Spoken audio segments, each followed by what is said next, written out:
Hi guys, 4 స్తంభాలు ఈ movie నిలబెట్టాయి. దేవరని, Rathnavelu, Peter Heins, Anirudh and NTR ఈ నలుగురు కలిపి కొరటాల శివ గారిని గట్టెక్కించారు.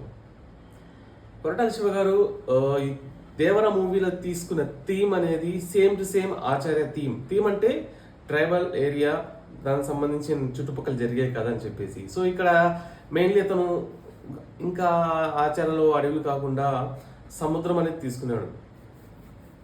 మనకు పాత సామెత ఉంది కదా, ఎక్కడ ఓడిపోయామో అక్కడే గెలిచి చూపించాలా, ఆ పట్టుదలతో అనుకుంటాను ఈ కథ రాసుకున్నట్టున్నాడు.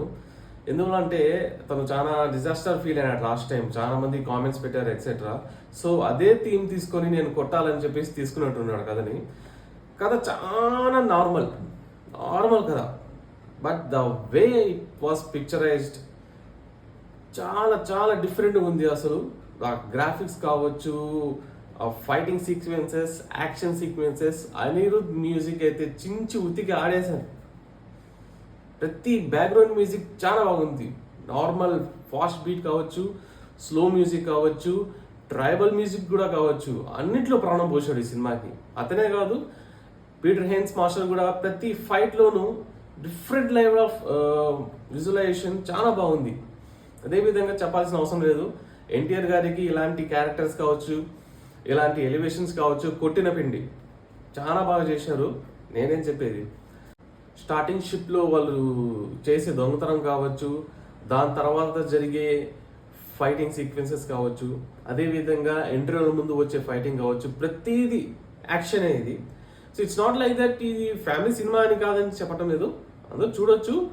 కొంచెం రక్తపాతం ఎక్కువ ఉంది ఈ మూవీలో. సో నార్మల్గా ఈ story normal as a said, దాంట్లో ఒక వ్యక్తి తన ప్రాంతాన్ని కాపాడడానికి మిగతా తన ప్రాంతం వాళ్ళని ఎలా కంట్రోల్ చేశాడు అని చెప్పేసి స్టోరీలోనే ఈ టైటిల్ సాంగ్ అనేది పార్ట్ అవుతుంది. అదేవిధంగా సెకండ్ హాఫ్ వచ్చేసరికి మీకు నార్మల్గా పోతూ ఉంటుంది. నాకు డౌట్ వచ్చింది, ఏంద్రా మళ్ళీ పోయింది ఏంద్రా, ఇది బాగానే నడిచింది ఫస్ట్ హాఫ్, సెకండ్ హాఫ్లో ఏదన్నా కొత్తది ఏమైనా వస్తుంది అని చెప్పేసి అనుకుంటున్నాం. యాజ్ యూజువల్ హీరోయిన్ వస్తుంది, నార్మల్ సాంగ్స్, దాని తర్వాత ఇంకేం నడుస్తుంది అని చెప్పేసి అనుకున్నాను.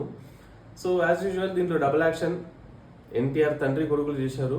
సో సెకండ్ హాఫ్లో ఏందా పోయిందా మళ్ళీ అని చెప్పేసి డౌట్ వచ్చే లోపల భయంకరమైన ట్విస్ట్ నేను ఎక్స్పెక్ట్ చేశాను. ఇది ఇప్పుడు చెప్పను, చెప్తే మీకు సినిమా చూసి ఇంట్రెస్ట్ ఉండదు. ఇది కంప్లీట్లీ ఎథికల్ కాదు, నేను చెప్పను ఆ ట్విస్ట్. నేనైతే ఎక్స్పెక్ట్ చేశాను ఖచ్చితంగా అయి ఉంటుంది చెప్పేసి.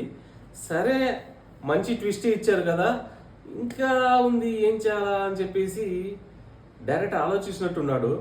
అందుకోసమే ఎండింగ్లో భయంకరమైన బాహుబలి ట్విస్ట్, అది అస్సలు ఎక్స్పెక్ట్ చేయలేదు. సో ఎస్, కానీ సైఫ్ అలీ ఖాన్ దీంట్లో అతికినట్టు గమనించలేదు నాకు. కొన్ని చోట్ల, చాలా చోట్ల ఎలా ఉంటుందంటే, ట్రైబల్ పీపుల్ అందరూ ఉన్నారు, ఓకే నేను కూడా ట్రైబల్ క్యారెక్టర్ చేయాలి కదా అని చెప్పేసి డ్రెస్ వేసుకొని yes I'm a tribal man అని చెప్పేసి ఉన్నాడేమో అని చెప్పి డౌట్ వచ్చింది. అతకలేదు, అంతగా సింక్ కాలేదు. కొన్నిసార్లు ఏజ్డ్ అయిన తర్వాత లాంగ్ హెయిర్స్ ఉండి ఓకే ఒక రకం కనిపించాడు.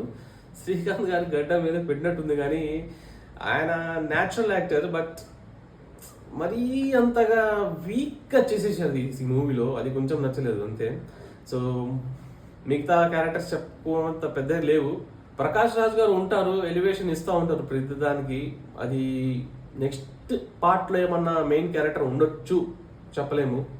సో ట్విస్టులు అయితే బాగున్నాయి సెకండ్ హాఫ్లో. ఆ ట్విస్టులు రావడం వల్ల కొంచెం ఊపిరి పోసుకున్నట్టుంది సినిమా, అంతే. బాగుంది సినిమా, చూడొచ్చు, 1-2 సార్లు చూడొచ్చు, ఏ ప్రాబ్లం లేదు. ఆ ట్విస్ట్ అనేది దిమ్మ దిగిపోయింది. పార్ట్ 2 చూడాలా, కాకపోతే ఎండ్ చేసే ఛాన్సెస్ ఉన్నాయి. మైట్ బి తను నార్మల్గా అయిపోతుంది, దీన్ని ఇలా ఎండ్ చేయకూడదని చెప్పేసి అక్కడ వరకు రాసి క్లోజ్ చేశాడేమో. సమజ్దార్కు ఇషారా కాఫీ, ఎందుకు బాహుబలి ట్విస్ట్ అన్నాను మీ ఊహకే వదిలేస్తున్నాను. ఫైన్, అది దేవర పార్ట్ 1.